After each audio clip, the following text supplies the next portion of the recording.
11월 10일 월요일. 로댕의 각성. 조각가 로댕은 3번이나 프랑스 국립미술학교에 낙방했습니다. 생계를 위해 은세공을 하던 그는 어느 날 친구로부터 눈에 보이는 나뭇잎만 만들지 말고 그 속에 있는 생명을 표현해보라는 충고를 듣고 큰 충격을 받았습니다. 또 어렸을 때부터 자신을 깊이 이해해 주었던 누이 마리아가 세상을 떠났을 때 그는 감당하기 힘든 고통을 겪었습니다. 이 2번의 충격은 그를 자신 안으로 깊이 돌아보게 만들었고 이후 로댕은 조각에 온 힘을 쏟게 되었습니다. 정신적인 고통에서 벗어나려던 그는 오히려 그림과 조각에 대한 열정을 더욱 불태웠고 마침내 세계적인 거장이 되었습니다. 우리의 삶도 그렇습니다.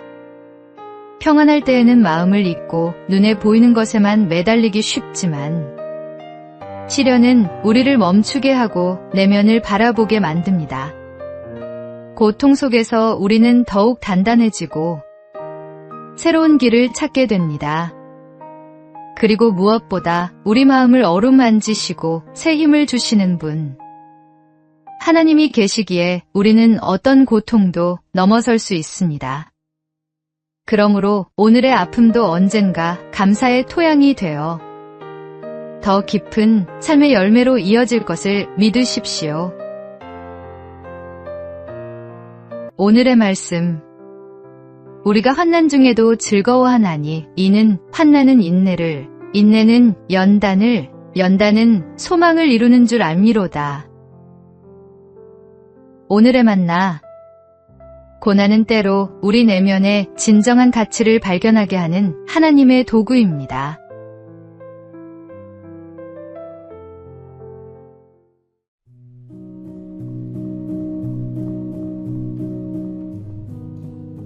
(11월 11일) 화요일. 10만 원의 교훈. 한 사람이 특이한 실험을 했습니다. 어떤 마을의 일정한 구역의 집집마다 매일 10만 원씩을 나누어 주었습니다. 첫째 날은 사람들은 의아해하면서도 기쁨으로 돈을 받았습니다. 셋째, 넷째 날이 되자 이 소식이 마을의 화제가 되었고 사람들은 서로 흥분된 목소리로 이야기를 나누었습니다. 둘째 주가 되자 현관 앞에 나와 기다리기 시작했고 셋째 주에는 더 이상 놀라지 않고 당연한 일처럼 받아들였습니다. 넷째 주가 되자 그것은 일상의 일부가 되어버렸습니다. 그런데 실험 기간이 끝난 날 그 사람이 돈을 주지 않고 그냥 지나가자 사람들은 성난 얼굴로 외쳤습니다. 왜 오늘은 돈을 안 주는 겁니까? 감사에 익숙해진 사람들이 결국 감사를 잊은 것입니다. 사실 우리의 삶에도 비슷한 모습이 있습니다. 매일 아침 눈을 뜨고 숨을 쉬는 일상, 가족과 친구의 사랑, 일용할 양식과 건강. 이 모든 것이 다 하나님의 은혜의 선물입니다. 그러나 반복되다 보면 우리는 쉽게 당연하게 여기고 감사하는 마음을 잃어버리곤 합니다. 오늘 하루 내게 주어진 은혜와 복이 결코 당연하지 않음을 기억해 보십시오. 끊임없이 부어주시는 사랑 앞에 다시 감사하는 마음으로 서는 것이 우리의 영혼을 새롭게 하고 삶을 더욱 풍성하게 합니다. 오늘의 말씀. 내 영혼아 여호와를 송축하며 그의 모든 은택을 잊지 말지어다. 오늘의 만나. 날마다 주시는 하나님의 은혜를 당연하게 여기지 말고 새롭게 감사하는 마음을 회복합시다.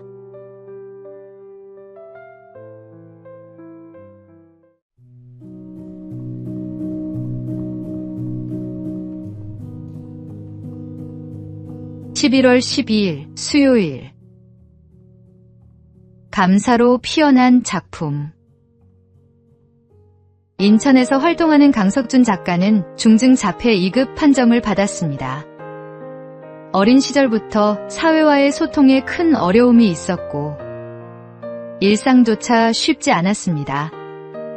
그러나 그는 그림과 조각을 통해 자신을 표현하기 시작했습니다. 사람들과 말로 나누기 힘든 내면의 세계를 붓과 조각도로 풀어낸 것입니다. 그의 작품은 멸종위기 동물과 자연을 주제로 하고 있습니다. 다른 사람에게는 장애로만 보일 수 있는 한계가 오히려 세상을 바라보는 독특한 시선과 예술적 감수성으로 바뀐 것입니다. 지금 그의 작품은 공공기관 전시에도 초대되고 많은 이들의 공감을 얻고 있습니다. 강 작가는 자신의 상황을 원망하기보다 주어진 삶 안에서 표현할 수 있는 것을 감사하며 이어갔습니다. 그 결과 남들이 보지 못한 아름다움을 작품으로 담아낼 수 있었습니다. 잃은 것에 머무르지 않고 남아있는 것에 감사하며 집중할 때 그것이 곧 삶을 빛나게 만드는 힘이 됩니다. 오늘의 말씀. 비록 무화과 나무가 무성하지 못하며 나는 여호와로 말미암아 즐거워하며 나의 구원의 하나님으로 말미암아 기뻐하리로다. 오늘의 만나. 잃은 것을 헤아리기보다 남아있는 것에 감사할 때 삶은 새로운 빛을 냅니다. 오늘도 주신 은혜를 기억하며 감사의 문과 창을 달아 마음을 밝히십시오.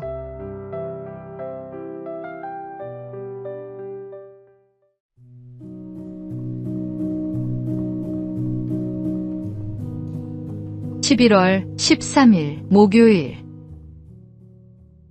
마지막 순간의 고백. 코미디계의 대부라 불리던 전유성 씨는 평생 이성적 사고가 강해 신앙을 쉽게 받아들이지 못했습니다. 그러나 30여 년 넘게 그를 위해 눈물로 기도한 후배들과 가족들의 헌신은 끝내 결실을 맺었습니다. 건강이 악화되던 지난 여름, 청도에서 인연을 맺었던 김성황 목사가 병원을 찾아 기도할 때 전 씨는 마침내 아멘으로 응답하며 하나님을 영접했습니다. 이후 병실에는 매일 성경과 찬송이 흘러나왔고 그는 자신을 돌보러 온 후배와 함께한 작가들을 위해 그리고 무엇보다 딸을 위해 기도했습니다. 하나님, 우리 딸 잘 부탁드립니다. 라는 마지막 기도와 함께 하나님을 믿으라는 믿음의 유언을 남겼습니다. 놀랍게도 그의 딸 제비 씨는 아버지의 고백 이후 신앙생활을 시작하겠다고 다짐했습니다. 장례 또한 기독교 예식으로 드려졌으며 많은 동료와 후배들이 함께하며 그의 새로운 시작을 축복했습니다. 포기하지 않고 드린 오랜 기도는 마침내 기적의 열매가 되었고 하나님의 은혜는 마지막 순간까지 그를 붙드셨습니다. 인생의 끝자락에서 드린 이 고백은 모든 이에게 구원의 은혜는 결코 늦지 않다는 사실을 증거합니다. 오늘의 말씀. 누구든지 주의 이름을 부르는 자는 구원을 받으리라. 오늘의 만나. 포기하지 않는 기도가 영혼을 살립니다. 사랑하는 이를 위해 끝까지 기도하는 믿음을 가지십시오.